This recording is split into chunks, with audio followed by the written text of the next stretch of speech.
Final guest, Mr. Rob Rossi, is joining us tonight. What is up, Rob? How you guys doing, man? Great being on the show. It's a fantastic show. I also I'm getting ready to watch Gotta Call Khan. Gotta Oh call yeah, Tony Khan. I had a good guy to call Con today, bro. You are in New York, man. Tell me where you are in New York, and tell me what's going on in New York, because my numbskull daughter decided to move to New York, bro, in the middle of a pandemic. So I worry about her every single day. What's going on with the pandemic in New York, Rob? Let me tell you, New York's. I'm a bartender, so I bartend and I've been bartending for 25 years. I just started Wow. doing some other stuff, but let me tell you, New York is getting a little tough and gritty because you know what? The pandemic, people don't got money, people are bugging out, and the cops are just not responding. It reminds me of the 80s of growing up. I was born in 1972 in Hell's Kitchen.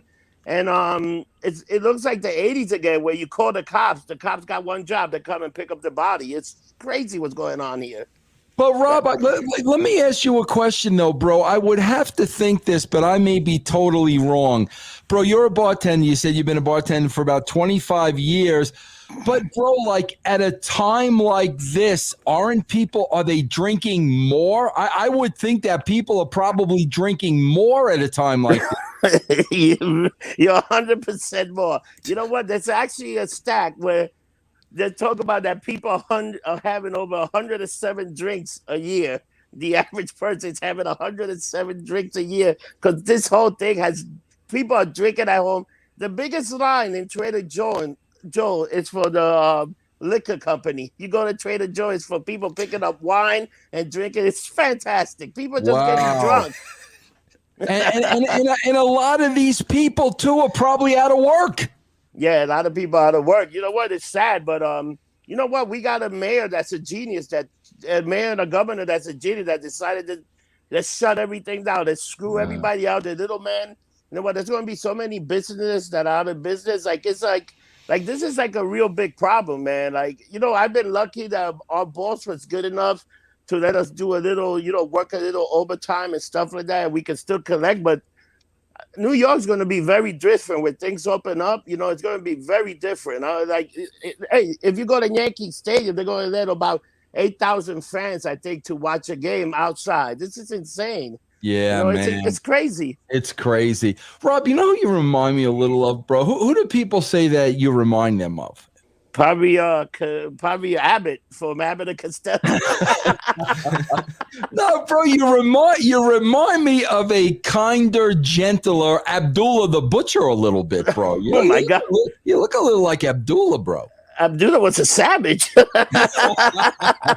Now, listen, before we came on the air, Rob, you were telling me you're a big fan of today's wrestling product, bro. You were saying you can't get enough of today's wrestling product. Rob, tell me why you love it so much, bro. Oh my God! You talk about the great Tony Khan writing those incredible storylines. Let me tell you, all puny wrestling absolutely suck. Do you see the person that designed the Big Show?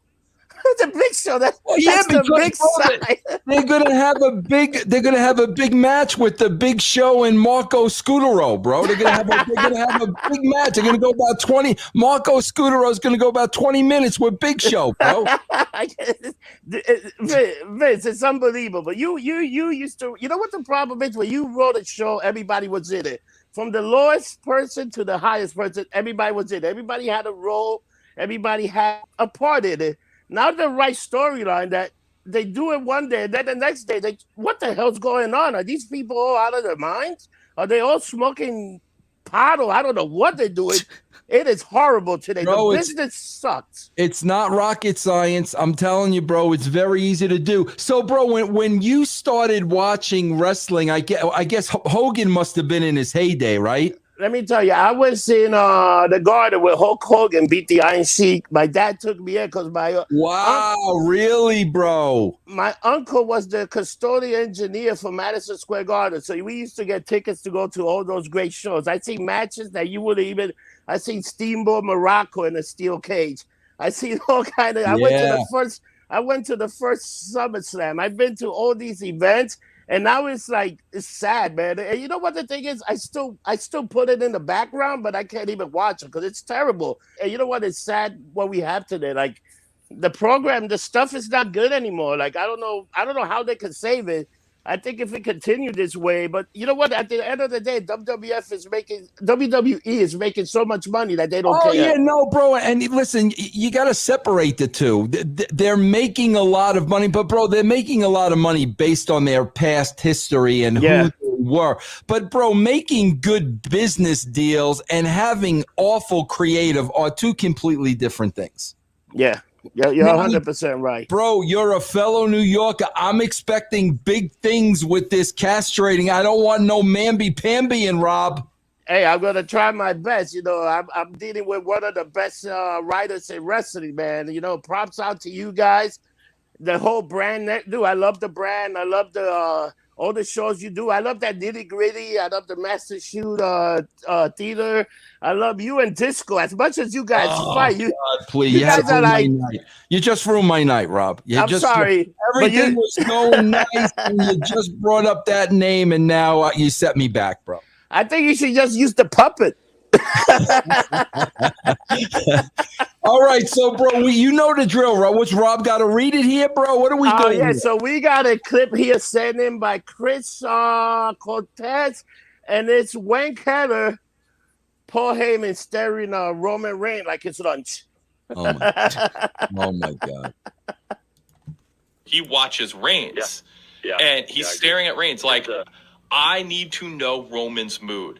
If I don't know Roman's mood, then I might say or do something that sets him off and gets me in trouble. My job is to be tuned into Roman Reigns, the way your dog knows your mood and can sense what's up with you and is staring at you, trying to get a sense of how the day's going to be or what's coming up next. And Heyman is like that.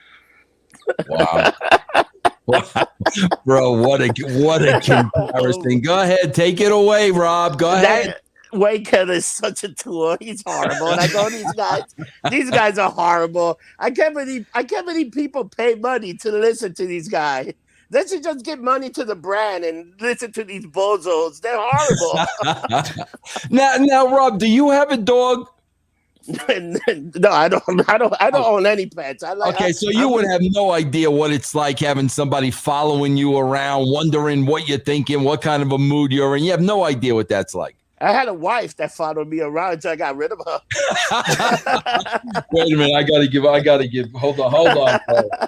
Hey, listen. Say that again, bro. Say that one more time, Rob. Because I wasn't prepared. I'm going to be prepared now. Go ahead. Say that again, bro. I had a wife that I have to get rid of. You know, it's like very nice, bro. So, Rob, you're a single man. Yeah, but I work at bartender, so something happens all the time. It's a miracle. Oh yeah, bro. You're a catch, Rob. You got to be a catch. Being a single bartender in New York City, bro. It's you know what? It's a tough job, but somebody got to do it. Somebody's got to do it, Rob, and you're the guy that's doing it, man. I always tell people. I tell women all the time, I could be your best mistake. Hey, Rob, I take it, you big Yankees fan, bro? Humongous Yankees season ticket holder for 25 years. Wow, bro, how forward are you looking? How forward are you looking to the season? I can't wait, bro. I just want to be in the stadium because you know what the best thing last year? I loved the playoff that they did last year. It was actually very interesting. Yeah. But now they're going, I guess they're playing 162 games. So let's see what happens. I hope they can get through the system. I hope they don't have any hiccups. And let's see, because you're a Giant fan, right? How you because my father was a New York Giants fan, bro. That's why I'm a Giants fan. But, Rob, so as a season ticket holder, you said they're allowing 8,000 fans in. How's that going to work with you, bro? Supposedly, they're letting 8,000 fans in. That's what they're saying for now. But we're just going to get an increase of 35%. So I don't know if that's going to allow more people. So it's going to be interesting to do. I'm just ready to go out, have a good time, and watch baseball. Man. I just like to go to the field. I just like to go to the stadium. There's something about going to that stadium, being out there, like opening day, the first pitch. That's just something magical about that. People don't understand it. You got to be like a baseball fan to get it. Yeah, bro. They got to stay healthy, though, bro, Judge and Stanton. Judge is a monster, dude. That guy's a monster. But the problem is he's like injury prone. He gets I hurt. know. And the Yankee just signed Gardner for another year. Let's see what Gardner. It's gonna be a very good Yankee. The pitching is solid. They got good Yeah. relief.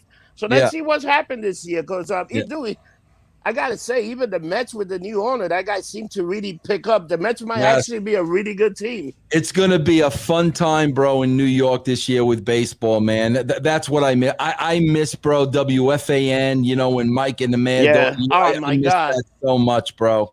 That was the best show ever, Mike and the Mad Dog. Yeah.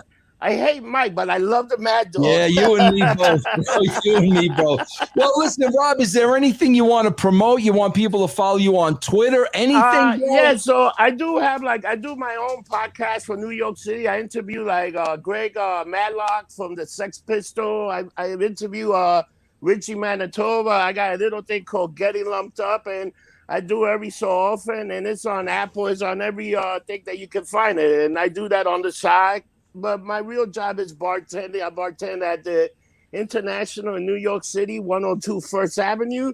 And if you're ever in New York City, guys, stop by, and I'll be happy to buy you guys some drinks and stuff and have a good time. Even disco? I'll buy the puppet, not disco. What is, Rob? What's the name of the podcast, bro? Give me the name of the podcast again. It's called Getting Lumped Up. Getting Lumped Up, so they could find that on all the platforms. All the platforms. Just look it up. It's the same thing. Like if you look it up on Google, it's all over the place. Getting Lumped Up. But guys, I gotta tell you, I always throw you shout-outs. I throw you a lot of love because I love what you guys are doing. And guys, keep up the great job because you guys are really, really fantastic at what you do. And castrated them out, and I'm really looking for the Tony Khan show because that's gonna be fantastic. Yes. Hey, bro, reach out to me, man. You know, I'll get your email and stuff during Jeff. Maybe on during the season. Maybe I come on your show a little. We talk a little baseball during the season. I love that. We can break down baseball into like stacks and numbers. Yeah, man. Well, Rob, man, thanks for joining us tonight. It was a blast, bro. I'm really glad we got to meet, and maybe we'll talk some baseball over the summer. Definitely. Hey, Jeff, thank you. And tell Disco, stop being such a louse. Yes. Thank you.